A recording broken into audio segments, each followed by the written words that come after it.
কি বলবো বলো, তাদেরও তো সংসার চালাতে হবে। তো একটা মেয়ে যদি একটা মেয়েকে অপমান করে বা তাকে ডাউন করে, তাকে ছোট করে, তো ছেলেরা তো সুযোগ নেবেই। হ্যালো, কি অবস্থা সবার? আশা করি সবাই ভালো আছো। তো শ্রাবন্তী দুষ্টু কোকিল গানটা নিয়ে মিমি কি বললো এন্ড কি বিষয়ে কি হলো দুষ্টু কোকিল গানটা নিয়ে, আর সে কি মুভি দিয়ে কি রিভিউ দিল সে বিষয়ে আজকে আমরা জানবো। দেরি না করে চলেন ভিডিওটা শুরু করা যাক। তো শ্রাবন্তী মিমির উদ্দেশ্যে বলেছে সে পশ্চিমার নায়িকা, বাঙালি তার ঐতিহ্য। সে এত শর্ট ড্রেস পরেও বলেছে যে সাকিবের অভিনয় যথেষ্ট সুন্দর হয়েছে, সাকিবের সাথে সে কাজ করতে ইচ্ছুক।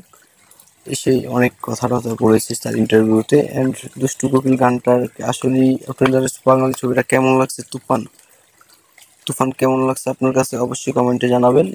আমাদের সাথে থাকার জন্য ভিডিওতে একটা লাইক অ্যান্ড চ্যানেলটা সাবস্ক্রাইব করে দেবেন। আর কে কোথা থেকে ভিডিওটা দেখছেন অবশ্যই ভিডিওটা কমেন্ট করে দেবেন। সঙ্গে ভালো গল্প হলে নিশ্চয়ই আমরা, যেহেতু আমাদের জুটিটা দর্শক, মানে আমাদের বাংলাদেশের দর্শক খুব ভালো লেগেছে, প্রচুর হিট করে দিয়েছে, তো অবশ্যই সাকিবের সাথে আমি আবার ছবি করব